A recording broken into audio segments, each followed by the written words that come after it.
నమస్తే నేటి వార్తలకు స్వాగతం నేను కృష్ణకుమారి వార్తల్లో ముందుగా ముఖ్యాంశాలు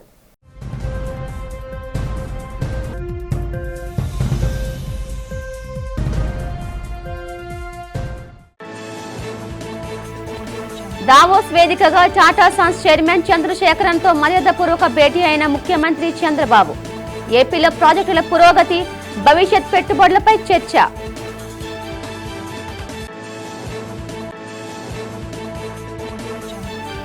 కూటమి ప్రభుత్వం భూ రీసర్వే పథకంపై మండిపడ్డ మాజీ ముఖ్యమంత్రి జగన్మోహన్ రెడ్డి భూమండలం మీద క్రెడిట్ చోరీ చేయగలిగిన ఏకైక వ్యక్తి చంద్రబాబు ఒక్కడేనని విమర్శ హోంమంత్రి వంగలపూడి అనితను విజయవాడలో మర్యాదపూర్వకంగా కలిసిన కానిస్టేబుల్ జయశాంతి కానిస్టేబుల్తో కలిసి అల్పాహారం చేసి జయశాంతి సేవలను కొనియాడిన హోంమంత్రి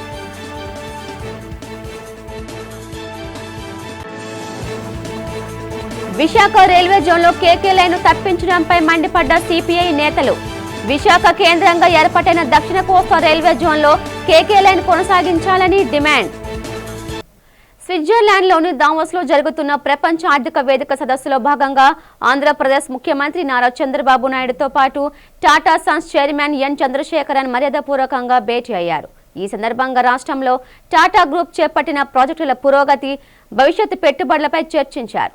ఈ ఏడాది దావోస్ పర్యటన విశేషాలను చంద్రశేఖరన్ అడిగి తెలుసుకోగా ఏపీని గ్లోబల్ బ్రాండ్గా నిలబెట్టడానికి కొత్త పాలసీలపై ప్రపంచ పారిశ్రామికవేత్తల అంచనాలను తెలుసుకోవడానికి ఈ వేదిక ఎంతో దోహదపడుతుందని సీఎం తెలిపారు. 2025 పర్యటనలో కుదిరిన ఒప్పందాల ద్వారా ఇప్పటికే 2.50 లక్షల కోట్ల పెట్టుబడులు కార్యరూపం దాల్చాయని ముఖ్యమంత్రి తెలిపారు.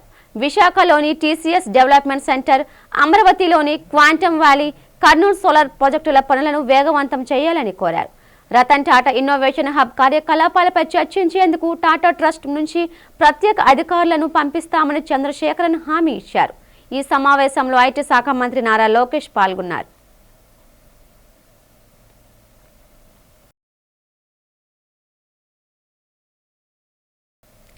భూమండలం మీద కూడా క్రెడిట్ చోరీ చేయగలిగిన ఏకైక వ్యక్తి ముఖ్యమంత్రి చంద్రబాబు నాయుడు అని వైఎస్ఆర్సీపీ అధినేత మాజీ ముఖ్యమంత్రి వైఎస్ జగన్మోహన్ రెడ్డి విమర్శించారు. గురువారం తాడేపల్లిలోని పార్టీ కేంద్ర కార్యాలయంలో నిర్వహించిన మీడియా సమావేశంలో ఆయన మాట్లాడారు. తమ హయాంలో ప్రారంభించిన సమగ్ర భూ రీసర్వే పథకాన్ని కూటమి ప్రభుత్వం తన ఖాతాలో వేసుకోవడం శోచనీయమన్నారు.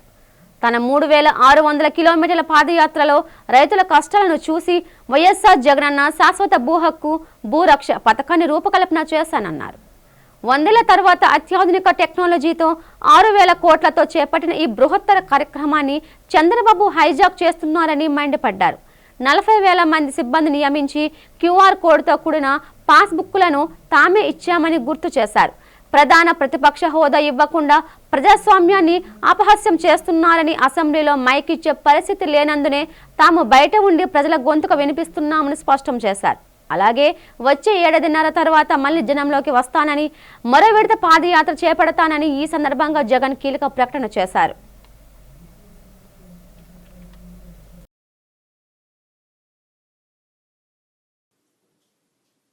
చంద్రబాబు నాయుడు చేసిన దుష్ప్రచారాలు అంతా ఇంత కూడా కాదు. నేను ఒకసారి మీ అందరికీ కూడా కంపేర్ చేయమని అడుగుతా ఉన్నా. ఒకసారి పాత పాస్బుక్ ఎలా ఉండేది, మేమిచ్చిన కొత్త పాస్బుక్ ఎలా ఉంది అనేది ఒక్కసారి గమనించమని అడుగుతా ఉన్నా. మీరు గమనిస్తే పాత పట్టాదారు పాస్బుక్ పుస్తకాల్లో భూమి వివరాలన్నీ కూడా చేత్తో రాసి ఉంటాయి. గమనించండి ఒకసారి. ఒకటి కనపడతా ఉంది, ఫోటో కూడా కనపడతా ఉంది, మీరే చూడండి. చేత్తో రాసి ఉంటాయి. భూమి వివరాలన్నీ చేత్తో రాసి ఉంటాయి. ఆ పాత పుస్తకంలో ఎక్కడా కూడా మ్యాపులు లేవు. ఆ పాత పట్టా పాస్బుక్లో ఎక్కడా కూడా మ్యాపులు లేవు. లాటిట్యూడ్, లాంగిట్యూడ్ కోఆర్డినేట్స్తో జియో ట్యాగింగ్ చేసి ల్యాండ్ పార్సల్స్ అసలే లేవు.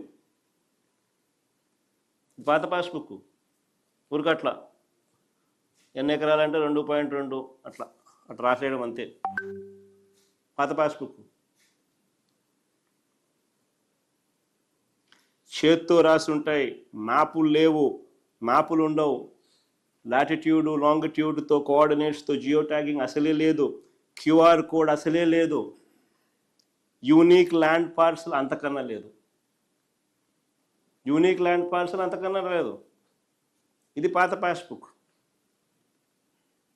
ఒక్కసారి మేము వచ్చిన తర్వాత మా ప్రభుత్వం తీసుకొచ్చిన కొత్త పాస్బుక్ ఒకసారి చూడండి.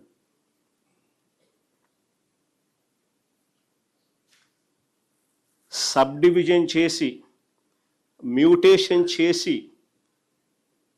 చేసిన తర్వాత with unique land parcel number, ఇదిగోండి పైన రాసి చూడు, unique land parcel number. Andhra Pradesh రాష్ట్ర మంత్రి తిరుమల శ్రీ వెంకటేశ్వర స్వామి వారిని కుటుంబ సమేతంగా దర్శించుకున్నారు. దర్శనం అనంతరం ఆయన మీడియాతో మాట్లాడుతూ పలు కీలక అంశాలను పంచుకున్నారు. రాష్ట్ర ప్రజలందరూ సుఖ సంతోషాలతో ఉండాలని, స్వామివారిని కృపా కటాక్షాలు అందరికీ అందాలని ప్రత్యేక పూజలు నిర్వహించినట్లు తెలిపారు. ముఖ్యమంత్రి చంద్రబాబు నాయుడు తన విదేశీ పర్యటన ముగించుకొని రేపు ఉదయం రాష్ట్రానికి చేరుకుంటున్నారని, రాష్ట్ర అభివృద్ధి సంక్షేమం కోసం ఆయన నిరంతరం కృషి చేస్తున్నారని కొనియాడారు. ఏపీని ఒక ప్రముఖ ఆధ్యాత్మిక కేంద్రంగా తీర్చిదిద్దే లక్ష్యంతో ప్రభుత్వం పనిచేస్తుందని, ఇప్పటికే వైకుంఠ ఏకాదశి, సంక్రాంతి వంటి పండుగలను అత్యంత వైభవంగా నిర్వహించినట్లు పేర్కొన్నారు. తిరుమల అరసవల్లిలో జరగబోయే రథసప్తమి వేడుకలకు ప్రభుత్వం అన్ని ఏర్పాట్లు పూర్తి చేసిందని తెలిపారు. అరసవల్లి రథసప్తమి వేడుకలకు ప్రభుత్వం తరపున వ్యవసాయ శాఖ మంత్రి అచ్చెన్నాయుడు పట్టు వస్త్రాలు సమర్పిస్తారని, కేంద్ర మంత్రి రామ్మోహన్ నాయుడు గారితో కలిసి వారు అక్కడి ఏర్పాట్లను స్వయంగా పర్యవేక్షిస్తారని వెల్లడించారు.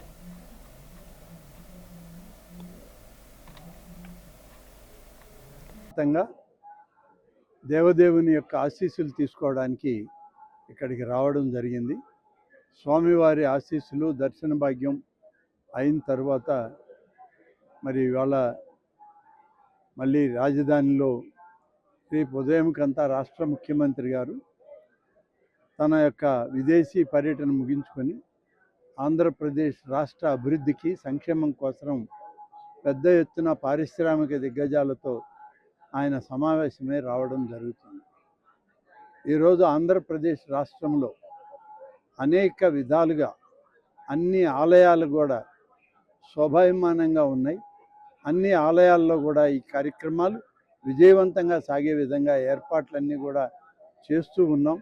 మీరందరూ గమనించారు, వైకుంఠ ఏకాదశి పర్వదినం ఎంత వైభవంగా మన రాష్ట్రంలో జరిగిందో, అదేవిధంగా సంక్రాంతి పండుగ వాతావరణం కూడా మన హిందూ ధర్మ ఆచారాల ప్రకారం సంక్రాంతి పండుగను కూడా చాలా విజయవంతంగా హిందువుల యొక్క మనోభావాలకి దగ్గరగా ఉండే విధంగా అన్ని ఏర్పాట్లు చేసి పండుగ వాతావరణాన్ని కూడా తీసుకెళ్ళారు. 10వ తరగతి పరీక్షలలో గుంటూరు జిల్లా విద్యార్థుల రాష్ట్ర స్థాయిలో ప్రథమ స్థానంలో నిలవాలని జిల్లా కలెక్టర్ ఏ తమీం అన్సారియా పిలుపునిచ్చారు. గురువారం ఎస్ఆర్ శంకరన్ సమావేశ మందిరంలో ప్రభుత్వ పాఠశాలల విద్యార్థుల కోసం నిర్వహించిన విజయం మనదే కార్యక్రమంలో ఆమె పాల్గొన్నారు. ఈ సందర్భంగా కలెక్టర్ మాట్లాడుతూ విద్యార్థులు భయాన్ని వీడి ఆత్మవిశ్వాసంతో పరీక్షలకు సిద్ధం కావాలని సూచించారు. 10వ తరగతి భవిష్యత్తుకు మొదటి మెట్టు అని, దీనిని అధిగమించేందుకు పెద్ద లక్ష్యాన్ని నిర్దేశించుకోవాలని ఉద్బోధించారు. లక్ష్య సాధనలో విజువలైజేషన్ టెక్నిక్ ఉపయోగించుకోవాలని, ప్రతి మార్కు కీలకమేనని గుర్తు చేశారు. ఇప్పటి నుంచే ప్రతిరోజు రాసి అలవాటును పెంచుకోవాలని సూచించారు. ప్రభుత్వ పాఠశాలల్లో ఒత్తిడి లేని ఉత్తమ విద్య అందుతుందని, దీనిని సద్వినియోగం చేసుకుని తల్లిదండ్రులు గర్వపడేలా ఉన్నత స్థాయికి ఎదగాలని ఆమె ఆకాంక్షించారు. ప్రతి క్షణం నైపుణ్యాలను అభివృద్ధి చేసుకుంటూ గ్రోత్ మైండ్ సెట్తో మెలగాలన్నారు. కలెక్టర్ ప్రసంగానికి ఉత్తేజితులైన విద్యార్థులు తాము ఖచ్చితంగా స్టేట్ టాపర్లుగా నిలిచి మీతో అభినందనలు అందుకుంటామని ప్రతిజ్ఞ చేశారు. ఏం అవ్వాలనుకుంటున్నారో definitely you will become one. ఆ నమ్మకం నాకుంది. సో ఆ నమ్మకం మీకు కూడా ఉండాలి. సో ఇప్పుడు ఇంకా కొంతమందికి ఏ గోల్ అనేది కూడా ఉండకపోవచ్చు. గోల్ లేకుండా ఉంటారు. 10th స్టాండర్డ్ ఎగ్జామ్ ముందు ఇది పాస్ చేస్తాము, తర్వాత చూసుకుంటాము, తర్వాత దెన్ ఇంటర్మీడియట్ పాస్ చేసి అప్పుడు డిగ్రీ చూసుకుంటామని కూడా కొంతమంది ఉంటారు. సో ఇంకా ఎవరెవరికి గోల్ పెట్టుకోలేదో ఇప్పుడే మీరు ఒక గోల్ పెట్టుకోవాలి. పెద్ద గోల్ మీ ఎయిమ్ పెద్దగా ఉండాలి. మీరు చిన్నదే అవ్వాలనుకుంటే చిన్నదే అవుతారు. చిన్న గోల్, పెద్ద గోల్ మీరు పెట్టుకోవాలి. ఓకే, దెన్ ప్రతిరోజు ఇప్పటి నుంచే స్టార్ట్ చేయండి. Already you are in 10th standard. మీరు బాగా ఇప్పుడు ఎగ్జామ్ 10th స్టాండర్డ్ ఎగ్జామ్ కు మీరు అపేర్ అవ్వబోతున్నారు. So every day you think that మీరు ఎగ్జామ్ రోజు హ్యాపీగా రెడీ అయ్యి ఎగ్జామ్ కు వెళ్తున్నారు. అక్కడికి మీ క్వశ్చన్ పేపర్ ని చూసి you are becoming very happy because మీకు తెలిసిన అన్ని క్వశ్చన్స్ మీ క్వశ్చన్ పేపర్ లా వచ్చి ఉన్నట్టు, మీరు బాగా టైంలో రాస్తున్నట్టు, అన్ని ఎగ్జామ్ రాసిన తర్వాత మీ ఇన్విజిలేటర్ ఎవరైతే ఉన్నారో వారికి ఆ ఆన్సర్ షీట్ ని ఇచ్చి హ్యాపీగా మీరు ఇంటికి వస్తున్నట్టు విజువలైజ్ చేయండి. నగర ఆహార భద్రత అధికారుల నిర్లక్ష్యం ప్రజల ప్రాణాలకు సంకటంగా మారుతోందని బీజేపీ మాజీ నగర అధ్యక్షుడు మేడపట్టి రవీంద్ర ఆందోళన వ్యక్తం చేశారు. గురువారం ఫుడ్ సేఫ్టీ అధికారుల కార్యాలయ ప్రాంగణంలో నిరుపయోగంగా ఉన్న ఫుడ్ సేఫ్టీ ఆన్ వీల్స్ వాహనం వద్ద ఆయన నిరసన చేపట్టారు. ఈ సందర్భంగా రవీంద్ర మాట్లాడుతూ సమాజంలో క్యాన్సర్ కేసులు పెరగటానికి ఆహార కల్తీయే ప్రధాన కారణమన్నారు. ప్రధాని నరేంద్ర మోదీ 2024 ఫిబ్రవరిలో ఈ తనిఖీ వాహనాన్ని వర్చువల్గా ప్రారంభించినా నేటికి అది వినియోగంలోకి రాకపోవడం శోచనీయమన్నారు. కల్తీ వల్ల విద్యార్థులు అస్వస్థతకు గురవుతున్నారని, విక్రయ కేంద్రాల వద్ద అధికారుల ఫోన్ నెంబర్లు ప్రదర్శించేలా చర్యలు తీసుకోవాలని డిమాండ్ చేశారు. దీనిపై జిల్లా అసిస్టెంట్ ఫుడ్ కంట్రోలర్ కళ్యాణ చక్రవర్తి స్పందిస్తూ సిబ్బంది కొరత వల్లే వాహనాన్ని వినియోగించుకోలేకపోయామని, రాబోయే 15 రోజుల్లో నియామకాలు పూర్తి చేసి వాహనాన్ని అందుబాటులోకి తెస్తామని హామీ ఇచ్చారు. నిబంధనలు అతిక్రమించే వారిపై కఠిన చర్యలు తీసుకుంటామన్నారు. ఈ కార్యక్రమంలో బీజేపీ నాయకులు డి ఆనంద్, ధనరాజ్ నాయక్, టి భారతి, అనిల్ పాల్గొన్నారు.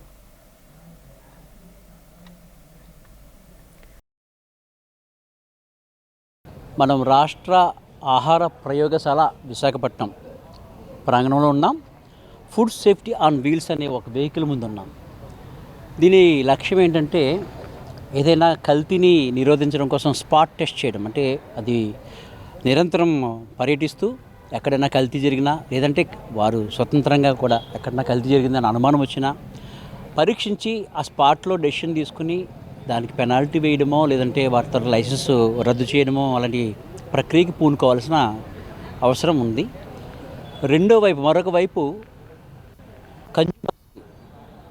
దాని తాలూకా అవేర్నెస్, ఏదైతే కల్తీ జరుగుతుందో, అడల్టరేషన్ జరుగుతుందో దానికి సంబంధించిన అవేర్నెస్ తీసుకొచ్చే ప్రయత్నం స్టూడెంట్స్ కానివ్వండి, కన్జ్యూమర్స్ కానివ్వండి, లేదంటే ఎవరైతే వర్తకులు ఉంటారో వాళ్ళకి కానివ్వండి. 2024 ఫిబ్రవరి 20వ తారీఖున నరేంద్ర మోడీ గారు మన ప్రధాని సాక్షాత్తు వారి చేతుల మీదుగా దీన్ని ప్రారంభించడం జరిగింది. అనేక ల్యాబ్తో పాటు, ఫుడ్ టెస్టింగ్ ల్యాబ్స్తో పాటు దీన్ని కూడా ప్రారంభించారు. అయితే ఈ 2 సంవత్సరాల్లో కనీసం ఒక్కసారి కూడా ఇది ఎటువంటి పరీక్షకి నోచుకోలేదు, ఎటువంటి ప్రకటనకే నోచుకోలేదు. కేవలం దాన్ని అలా అలంకరణ ప్రాయంగా ఉంచారు. దాని టైర్లు కూడా చెదపడుతున్న సందర్భాన్ని మనం గమనించవచ్చు. దాని ఇంజిన్ కూడా స్టార్ట్ కావట్లేదు. మనం మన వెహికల్ తీసి ముందు పెడదాం అనుకున్నా అది రన్నింగ్లో లేని పరిస్థితి. ఈరోజు అధికారిని మేము నిలదీయడం జరిగింది. రాష్ట్ర ప్రభుత్వం, కేంద్ర ప్రభుత్వం ఇంత సహకారం అందిస్తున్నా ఎందుకు మీరు నిర్లక్ష్యంగా వ్యవహరిస్తున్నారంటే, లేదు 15 రోజులు ఇది ప్రారంభమవుతుందని వారు సమాధానం చెప్పడం జరిగింది.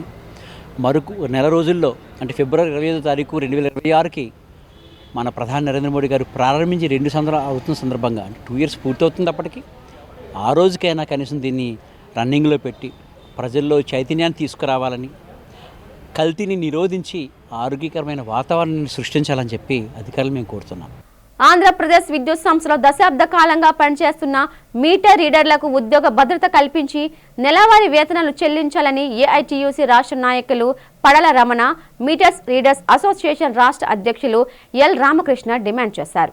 రాష్ట్ర వ్యాప్తంగా 3 డిస్కంల పరిధిలో సేవ్ మీటర్ రీడర్స్ లైఫ్ పేరుతో 3 రోజుల పాటు నిర్వహించిన రిలే నిరాహార దీక్షలో యాజమాన్యం స్పందించకపోవడంతో గురువారం సీఎండీకి సామూహిక వినతి పత్రం అందజేశారు. ఈ సందర్భంగా వారు మాట్లాడుతూ గత 15 ఏళ్లుగా సంస్థను నమ్ముకున్న 3800 మంది రీడర్లకు స్మార్ట్ మీటర్ల రాకతో ఉపాధికి గండం పొంచి ఉందన్నారు. కూటమి ప్రభుత్వం అధికారంలోకి వచ్చి 20 నెలలు గడిచినా ఎన్నికల ముందు ఇచ్చిన హామీలు నెరవేర్చలేదని ఆవేదన వ్యక్తం చేశారు. గతంలో ఇంధన శాఖ కార్యదర్శి సీఎండీలతో జరిగిన సమావేశాల్లో చర్చించిన అంశాలపై ఇప్పటికీ మినిట్స్ విడుదల చేయలేదని విమర్శించారు. కరోనా సమయంలో విధి నిర్వహణలో మరణించిన లీడర్లకు కుటుంబాలకు ఎలాంటి సాయం అందలేదని పేర్కొన్నారు. పెరిగిన నిత్యావసర ధరలతో లీడర్ల బతికించడం కష్టంగా మారిందని, తక్షణమే ప్రత్యామ్నాయ ఉపాధి చూపాలని కోరారు.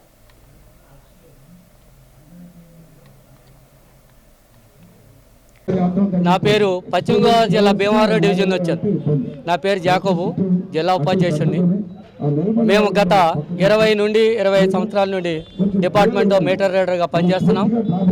గత కాలం నుండి మేము అనేక దఫాలుగా సీఎండీలుగా కానీ, సిఎస్ గారికి కానీ, మినిస్టర్లుగా కానీ అందరికీ మేము ఇచ్చకుండా చేసాం. 2023 సంవత్సరంలో సిఎస్ గారి సమక్షంలో ముగ్గురు సీఎండీల సమస్యలో కమిటీ వేసి మాకు మినిట్స్ రూపంలో ఇవ్వడం జరిగింది. స్మార్ట్ మీటర్లు వస్తే మీకు దఫాలుగా మిమ్మల్ని డిపార్ట్మెంట్లో ప్రత్యేక మార్గం కల్పిస్తారని మాట ఇవ్వడం జరిగింది. కానీ ఇప్పుడు వరకు సంవత్సర కాలం అవుతున్నా ఇప్పుడు వరకు ఎటువంటి నిర్ణయం తీసుకోలేదు. సింహాచల పుణ్యక్షేత్రంలో కొలువై ఉన్న శ్రీ వరహ లక్ష్మీ నరసింహస్వామి వారి దివ్యక్షేత్రం గురువారం ఆధ్యాత్మిక శోభతో విరజిల్లింది. స్వామివారికి ఎంతో ప్రీతిపాత్రమైన స్వర్ణ పుష్పార్చన సేవను అర్చక స్వాములు ఆగమ శాస్త్రోక్తంగా అత్యంత వైభవంగా నిర్వహించారు. ఈ వేడుకను వీక్షించేందుకు భక్తులు భారీగా తరలి రావడంతో సింహగిరి గోవింద నామస్మరణతో మారుమ్రోగింది. ఆలయ కార్యనిర్వహణ అధికారి శ్రీమతి ఎన్ సుజాత ఆదేశాలతో పర్యవేక్షణ అధికారి కె వెంకటేశ్వరరావు ఆధ్వర్యంలో ఈ విశేష ఉత్సవం జరిగింది.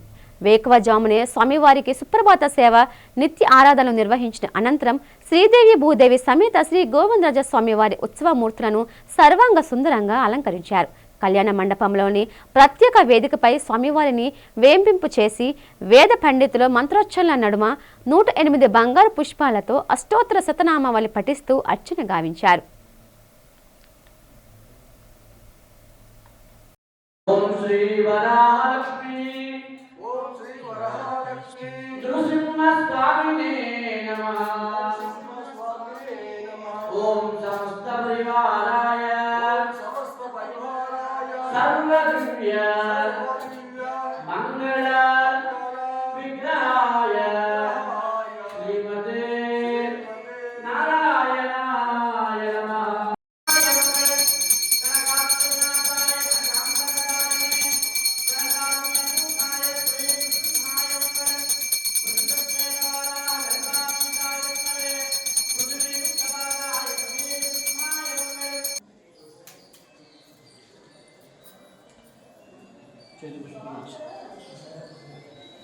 విశాఖ డివిజన్లోని కొనసాగించాలని డిమాండ్ చేస్తూ గురువారం విశాఖ రైల్వే స్టేషన్ ప్రధాన ద్వారం వద్ద సిపిఐ ఆధ్వర్యంలో నిరసన చేపట్టారు.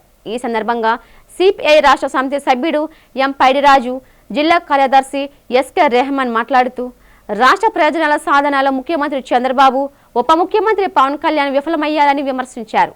ఎన్డీఏ ప్రభుత్వంలో కీలక భాగస్వామ్యులుగా ఉండి కేకే లైన్ను కాపాడుకోలేకపోవడం దారుణమన్నారు.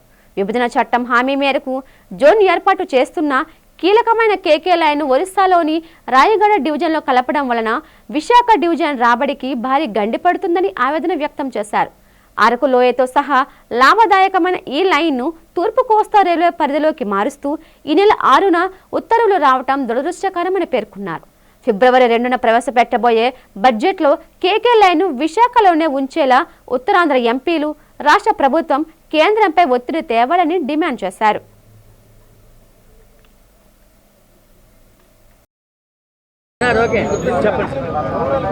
ఈరోజు సిపిఐ ఆధ్వర్యాన 2 దశాబ్దాలుగా విశాఖ రైల్వే జోన్ కావాలని ఆనాడు విభజన చట్టంలో పేర్కోబడడం కూడా జరిగింది. 5 ఏళ్ళు మరి కాదు, మేము 10 ఏళ్ళు ఇస్తాం బీజేపీ అధికారంలోకి వస్తానన్నప్పుడు చెప్పారు. రెండోసారి ఎన్నికల ముందు ప్రధానమంత్రి ఇదే విశాఖపట్నం వచ్చి ప్రకటన చేశారు, ఇదే గ్రౌండ్లోని. ఎందుకంటే మేము రైల్వే జోన్ ప్రకటిస్తానని చెప్పి 7 సంవత్సరాలు కావస్తుంది. వచ్చిన దాన్ని ఈరోజు ఏదైతుందో మొండులైనా ఈరోజు రైల్వే జోన్ అనేది ఇక్కడ జోన్ అనేది ఏర్పాటు చేస్తాం. ప్రధానంగా వచ్చే ఆదాయం ఈరోజు ఏదైతే వ్యాగన్ల ద్వారా వెళ్తున్న రా మెటీరియల్ కానీ ఇతర మెటీరియల్ ఏదైతే ఉందో దాని నుంచి ఎక్కువ ఆదాయం విశాఖపట్నంకి వస్తుంది ఈరోజు కేకే లైన్ ద్వారా. మరి ఆ కేకే లైన్ని విజయనగరం అదే మన అరకు ప్రాంతాన్ని కలిపి రాయగఢ ప్రాంతానికి ఈరోజు తరలిస్తున్నారు. అంటే బీజేపీకి అనుకూలంగా ఉన్న రాష్ట్రాలని మెరుగుపరిచే విధంగా ఈరోజు బీజేపీ ప్రభుత్వం ముందుకు పోతుంది. ఈరోజు కూటమి ప్రభుత్వం అధికారం ముందు మేము వచ్చిన తర్వాత ప్రజా సమస్యలు ఈరోజు విభజన చట్టంలో పేర్కోబడిన హామీలన్నీ అమలు చేస్తామని ఆ రోజు హామీ ఇచ్చారు. ఇచ్చిన హామీని అనేది ఈరోజు 6వ తారీఖున ప్రకటన చేస్తే ఆ ప్రకటన మీద కనీసం రాష్ట్రంలో ఉన్న చంద్రబాబు నాయుడు ప్రకటన చేయకుండా మరి నోరు మూసుకొని ఉండే పద్ధతి అనేది సరైనది కాదు. కానిస్టేబుల్ జయశాంతి ఏపీ హోంమంత్రి వంగలపూడి అనితను గురువారం ఉదయం విజయవాడలో కలిశారు. ఆమెతో కలిసి మంత్రి అనిత అల్పాహారం చేశారు. రంగంపేటకు చెందిన జయశాంతి ఇటీవల విధి నిర్వహణలో లేకపోయినా బిడ్డను చంకనెత్తుకొని ట్రాఫిక్ను చక్కదిద్దారు. విషయం తెలుసుకున్న మంత్రి అనిత 2 రోజుల క్రితం ఆమెకు ఫోన్ చేసి అభినందించారు. ఆ సంభాషణలో మంత్రిని కలవాలనుందని జయశాంతి కోరారు. ఈ నేపథ్యంలోనే కానిస్టేబుల్ను పిలిపించుకొని వారితో కలిసి అనిత అల్పాహారం చేశారు. ఆమె కుటుంబ యోగక్షేమాలు అడిగి తెలుసుకున్నారు. జయశాంతి పిల్లలతో మంత్రి సరదాగా ముచ్చటించారు. ఈ సందర్భంగా మంత్రి అనిత కానిస్టేబుల్ జయశాంతి కుటుంబ సభ్యులను సత్కరించారు. మంత్రిని కలవటం పట్ల జయశాంతి ఆనందం వ్యక్తం చేశారు. ఉండట్లేదమ్మా మేడం, ఎక్కువ జనాలతో ఉన్నారు, కొంచెం వర్క్ బిజీగా ఉన్నారంటే ఇంకా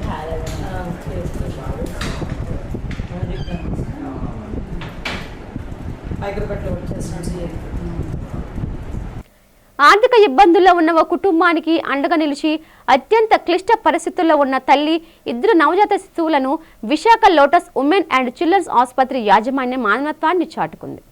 అనకాపల్లి జిల్లా రావికమతం మండలం కొత్తకోటకు చెందిన దేవి దిలీప్ దంపతులు 7 నెలల గర్భిణీగా ఉన్న దేవికి తీవ్ర రక్తస్రావం కావడంతో ప్రాణాపాయ స్థితిలో లోటస్ ఆసుపత్రికి రిఫర్ చేశారు.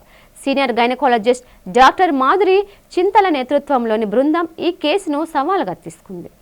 తల్లిని 4 రోజుల పాటు వెంటిలేటర్పై ఉంచి నిరంతర పర్యవేక్షణలో శస్త్రచికిత్స చేసి కవల పిల్లలకు జన్మనిచ్చేలా చేశారు. తక్కువ బరువుతో పుట్టిన శిశువులను neonatologist doctor K Seshagiri, doctor Srinivasa Reddy, doctor సుమంత్ల బృందం వెంటిలేటర్ సాయంతో కాపాడారు. దినసరి కూలీగా పనిచేస్తున్న తండ్రి దిలీప్ ఆర్థిక స్తోమతను గుర్తించిన ఆసుపత్రి యాజమాన్యం దాతల సాయంతో నిధులు సేకరించి ఆ కుటుంబానికి భరోసా కల్పించింది. గురువారం సిరిపురం లోటస్ యూనిట్ 2లో ఏర్పాటు చేసిన మీడియా సమావేశంలో కోలుకున్న తల్లి పిల్లలను డిశ్చార్జ్ చేస్తున్నట్లు ప్రకటించారు. వైద్య ఖర్చుల భారం తగ్గించి ప్రాణాలు కాపాడిన వైద్య బృందానికి బాధితులు కృతజ్ఞతలు తెలిపారు.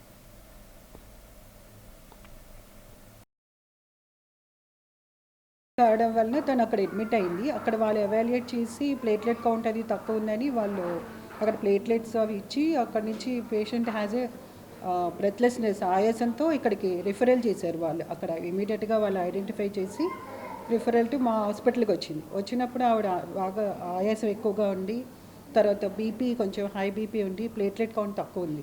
సో ఇమీడియట్గా మేము ఎవాల్యుయేట్ చేసి కార్డియాలజిస్ట్ వాళ్ళందరినీ రిఫరల్ చేసి తనకి హార్ట్ ఫెయిల్యూర్లోకి వెళ్ళింది. ఎనీమియా, హార్ట్ ఫెయిల్యూర్ అండ్ హైపర్ టెన్షన్తో పాటు ప్లేట్లెట్ కౌంట్ బాగా తక్కువ ఉంది. సో మేము అన్ని components platelets, plasma, fresh frozen plasma and blood అన్ని అరేంజ్ చేసుకుని with our critical team and our neonatology support, immediately we are proceeding to the C-section చేసాం, సిజేరియన్ సెక్షన్ చేసాం పేషెంట్కి. చాలా ప్రాబ్లమ్స్ వచ్చాయి యాంటీనేటల్గా. మేడం సింపుల్గా చెప్పారు కానీ మదర్కి యూజువల్గా కొన్నిసార్లు ఈ ప్రెగ్నెన్సీలో బీపీ పెరిగిపోతుంది అండ్ ప్లేట్లెట్స్ తగ్గిపోతాయి. దాన్ని హెల్ప్ సిండ్రోమ్ అంటారు. ఇది బేసిక్గా సీరియస్ అయిపోతే వాళ్ళకి ఫిట్స్ వచ్చేసి ప్రాణానికే ప్రమాదం అయిపోతుంది. దాంతో ఆయాసం కూడా వచ్చేసింది మదర్కి వెంటిలేటర్ మీద పెట్టాల్సి వచ్చింది మేడం గారు చెప్పినట్టు. ఆ టైంలో బేబీస్ గురించి మేము ఎక్కువ ఆలోచించలేదు, ఎందుకంటే the first thing is save the mother. Have the fantastic team అండి. గైనకాలజీ కానీ, పీడియాట్రిక్స్లో కానీ, నియోనటాలజీలో కానీ లాస్ట్ 19 years నుంచి మా హాస్పిటల్ ఎన్నో మిరాకిల్స్ చేసింది. దాంట్లో one of the best miracle ఇదని చెప్పగలం. ఎందుకంటే every hospital has done medically treatment చేయగలరు, కానీ ఫైనాన్షియల్ అసిస్టెన్స్ వరకు వచ్చేసరికి హాస్పిటల్స్ అంత ఇన్వాల్వ్ అవ్వవు. సో ఈ కేసుని మేము చాలా ఛాలెంజ్గా తీసుకున్నాం. ఇక్కడ ఏంటంటే మదర్ 30 వీకర్లో అడ్మిషన్ అయింది మా దగ్గర. సో వేరే రిఫరల్ డాక్టర్ దగ్గర మా కేసు వచ్చింది ఇది. సో ఇక్కడ మదర్ చాలా క్రిటికల్ కేర్లో ఉండగా కూడా మా గైనకాలజిస్ట్ మాధురి మేడం కానీ, నెక్స్ట్ అలాగే మా డాక్టర్ శేషగిరిరావు సార్ కానీ, శ్రీనివాస్ రెడ్డి సార్ కానీ చాలా ఛాలెంజ్గా తీసుకున్నాం దీన్ని. 24/7 8th month స్టార్టింగ్లో జాయిన్ అయ్యాము. వెరీ క్రిటికల్ కండిషన్లో జాయిన్ అయ్యాము. మాకు లోటస్ హాస్పిటల్కి వచ్చిన వెంటనే గైనిక్ లక్ష్మి గారు కూడా మాకు బాగా రెస్పాండ్ అయ్యి తనని సేవ్ చేయడం జరిగింది. అరౌండింగ్ 4 to 5 days తనని వెంటిలేషన్పై ఉంచారు. మాకు తన మీద హోప్ లేదు, అయినప్పటికీ కూడా మేడం బాగా కష్టపడి నెక్స్ట్ పిల్లల్ని కూడా సేవ్ చేసి నాకు ఈరోజు తల్లి ముగ్గురిని కూడా నాకు ఈరోజు అప్పచెప్పడం జరిగింది. దాంతోపాటు ఫైనాన్షియల్గా కూడా నాకు లోటస్ మేనేజ్మెంట్ హెల్ప్ చేయడం జరిగింది. అనకాపల్లి జిల్లా నక్కపల్లి మండలం రాజయ్యపేటలో ప్రతిపాదిత బల్క్ డ్రగ్ ప్లాంట్ను రద్దు చేయాలని రైతు సంఘం నాయకులు అప్లరాజుపై పెట్టిన పిడి యాక్ట్ ఎత్తివేసి తక్షణమే విడుదల చేయాలని కుల వివక్ష వ్యతిరేక పోరాట సంఘం, మత్స్య కార్మిక సంఘం డిమాండ్ చేశాయి. ఈ సందర్భంగా విశాఖ ఎల్ఐసి కూడలి బాబాసాహెబ్ అంబేద్కర్ విగ్రహం వద్ద గురువారం నిర్వహించిన ధర్నాలో నేతలు నిరసన వ్యక్తం చేశారు. అనంతరం కేవీపీఎస్ జిల్లా ఉపాధ్యక్షులు వై రాజు మాట్లాడుతూ కూటమి ప్రభుత్వం ప్రతిపక్షంలో ఉన్నప్పుడు బల్క్ డ్రగ్ ప్లాంట్ను అడ్డుకుంటామని హామీ ఇచ్చి అధికారంలోకి వచ్చాక మాట మార్చడం సరికాదన్నారు. పర్యావరణానికి ప్రజా ఆరోగ్యానికి హాని కలిగించే ఈ ప్రాజెక్టును వ్యతిరేకిస్తున్న అప్పలరాజును జైలుకు పంపడం అప్రజాస్వామికమని మండిపడ్డారు. కేవీపీఎస్ జిల్లా అధ్యక్షులు మద్దెల సుబ్బన్న మాట్లాడుతూ పెట్టుబడిదారుల ప్రయోజనాల కోసం ప్రజాస్వామ్య సూత్రాలను ప్రభుత్వం గాలికి వదిలేసిందని విమర్శించారు. మత్స్య కార్మిక సంఘం జిల్లా కార్యదర్శి చంద్రశేఖర్ మాట్లాడుతూ రౌడీలు సామాజిక వ్యతిరేక శక్తులపై ప్రయోగించాల్సిన పిడి యాక్ట్ను ప్రజా నాయకులపై ప్రయోగించడం నియంతృత్వ ధోరణికి నిదర్శనమని అన్నారు. ఈ కార్యక్రమంలో కూరపాటి అప్పారావు, పరదేశి నాయుడు, రమణ, వీరబాబు, ఈశ్వర్రావు తదితరులు పాల్గొన్నారు.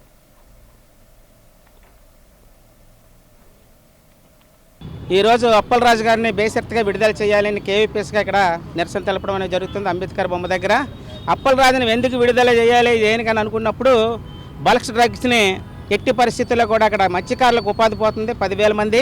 ఆ 10,000 మంది ఉపాధిని కాపాడాలని అప్పలరాజు గారు పోరాటం చేశారు. అలాగే రైతుల కోసం పోరాటం చేశారు. అక్కడున్న మత్స్యకారులు ఒకటే కాదు వ్యవసాయ కార్మికుల కోసం కూడా పోరాటం చేసిన అప్పలరాజుని పీడీ యాక్ట్ పెట్టి విడుదల చేశారు, అరెస్ట్ చేశారు. ఒక పక్కన చంద్రబాబు నాయుడు గారు అదే జగన్ ఉన్నప్పుడు ఇలా దౌర్జన్యం చేస్తున్నాడు, జగన్ ప్రభుత్వం అత్యంత దుర్మార్గంగా ఉంది, ఇలాంటి ప్రభుత్వం ఉండకూడదని చంద్రబాబు నాయుడు గారు, పవన్ కళ్యాణ్ గారు, బీజేపీ పురంధేశ్వరి గారు కూడా మాట్లాడారు.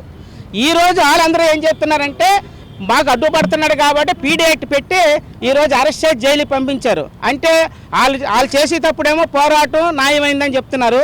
ఇక్కడ సిపిఎం పార్టీ నాయకుడు కానివ్వండి, రైతు సంఘం నాయకుడు కానీ పనిచేస్తే అది అన్యాయం, దుర్మార్గం అని చెప్తున్నారు. 10,000 మందికి ఉపాధి పోతుందని అంటే అసలు పట్టించుకోలేదు చంద్రబాబు నాయుడు. విశాఖపట్నంకి 10,000 ఉద్యోగాలు, కాకినాడకి వచ్చేస్తున్నాయి, ఉద్యోగాలన్నీ బ్రహ్మాండంగా వచ్చేస్తున్నాయని చెప్తున్నారు. అత్యంత అబద్ధంగా మాట్లాడుతున్నాడు లోకేష్ కానీ, చంద్రబాబు నాయుడు గారు, పవన్ కళ్యాణ్ గారు, బీజేపీ ప్రభుత్వం కానివ్వండి. కాకినాడలో గ్రీన్ ఎనర్జీ అని చెప్తున్నాడు, అది పాత కంపెనీ, పేరు మార్చి ఈరోజు అక్కడ అనేకమైన ఉద్యోగాలు కూడా రావు ఎవరిని. కానీ ఈరోజు అబద్ధాలు ఆడుతుండే 10,000 మందికి ఉద్యోగాలు వస్తున్నాయి. మేము ఛాలెంజ్ చెప్తున్నాం, ఏ ఉద్యోగాలు వస్తాయో చెప్పాలి బహిరంగానే ఛాలెంజ్ చేస్తున్నాం. ఈరోజు అలాంటిది ఈరోజు మోసం చేస్తున్నారు. వాళ్ళనే పీడీ యాక్ట్ పెట్టి పవన్ కళ్యాణ్ అరెస్ట్ చేయాలి, చంద్రబాబు నాయుడు కానీ లోకేష్ వాళ్ళు అరెస్ట్ చేయాలి. వాళ్ళు మోసం చేస్తున్నారు జనాల్ని, ప్రజల్ని వాళ్ళు మోసం చేస్తున్నారు. అలాంటిది ఈరోజు అప్పలరాజు గారు న్యాయం కోసం పోరాడుతున్నారు, ధర్మం కోసం పోరాడుతున్నారు, ప్రజల కోసం పోరాడుతున్నారు. మత్స్యకారులు ఉపాధి పోతుందని పోరాడుతుంటే వాళ్ళని అరెస్ట్ చేయడం అత్యంత దుర్మార్గం. Non residents Indian parents association స్థాపించి 25 ఏళ్లు పూర్తయిన సందర్భంగా ఈ నెల 24న రజతోత్సవ వేడుక నిర్వహిస్తున్నట్లు సంఘం ప్రతినిధులు తెలిపారు. మంగళవారం ఏయూ హిందీ భవన్లో ఏర్పాటు చేసిన మీడియా సమావేశంలో సంఘం అధ్యక్ష కార్యదర్శులు ఎల్ శ్రీనివాసరావు, ఎం సోమేశ్వరరావు పాల్గొని వివరాలు తెలిపారు.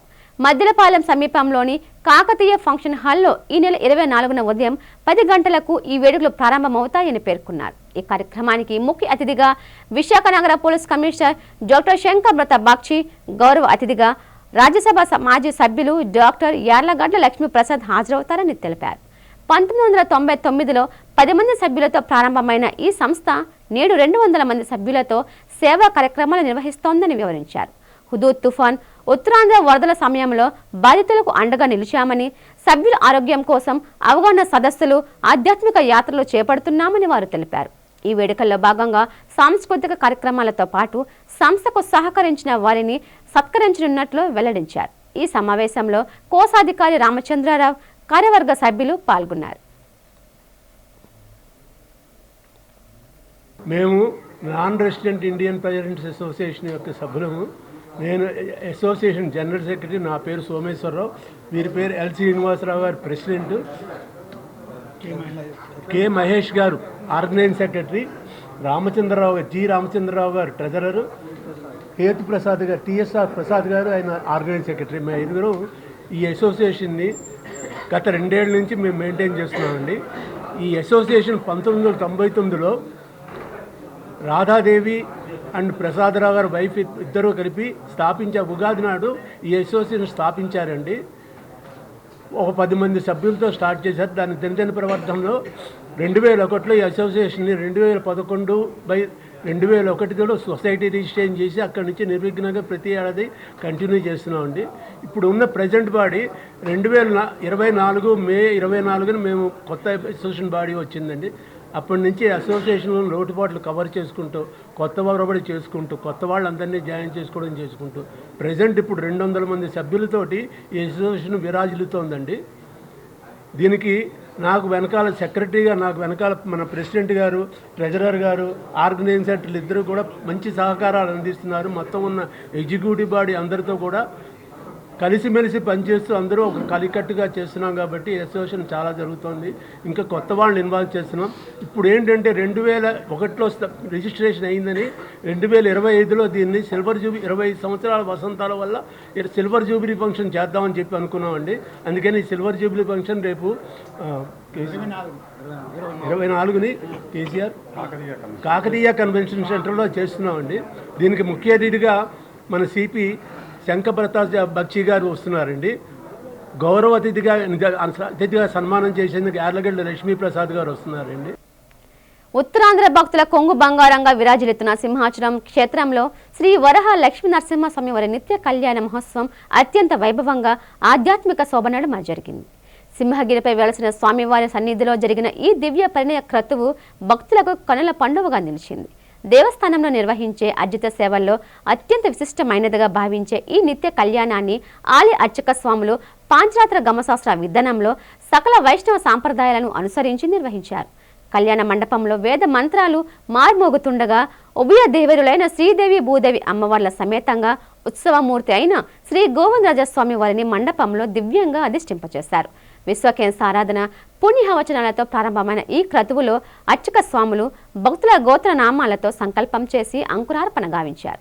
అనంతరం స్వామివారికి అమ్మవార్లకు కంకణ ధారణ, నూతన యజ్ఞోపవీత సమర్పణ వంటి వైదిక కార్యక్రమాలు శాస్త్రోక్తంగా జరిగాయి.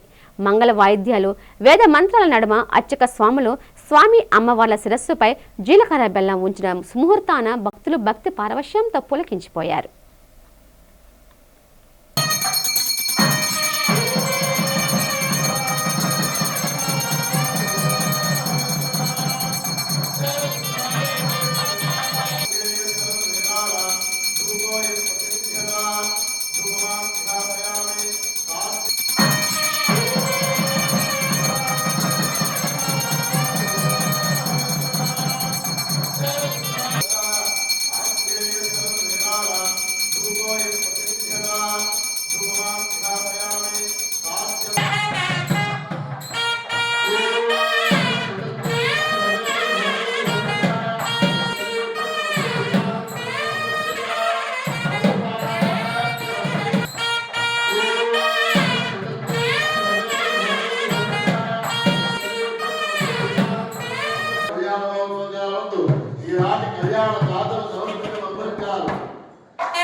వార్తలు ముగించే ముందు ముఖ్యాంశాలు మరోసారి.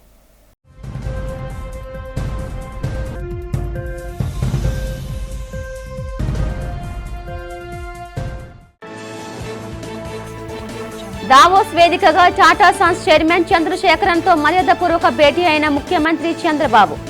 ఏపీలో ప్రాజెక్టుల పురోగతి, భవిష్యత్ పెట్టుబడులపై చర్చ.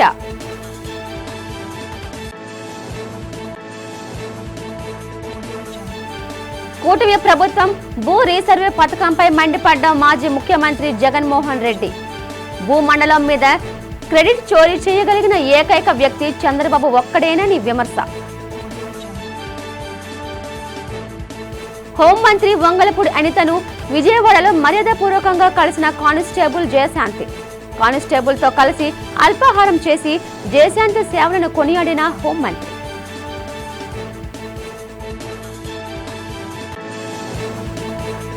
విశాఖ రైల్వే జోన్లో కేకే లైన్ తప్పించడంపై మండిపడ్డ సిపిఐ నేతలు. విశాఖ కేంద్రంగా ఏర్పాటైన దక్షిణ కోస్తా రైల్వే జోన్లో కేకే లైన్ కొనసాగించాలని డిమాండ్. ఈ వార్తలు ఇంతటితో సమాప్తం. నమస్తే.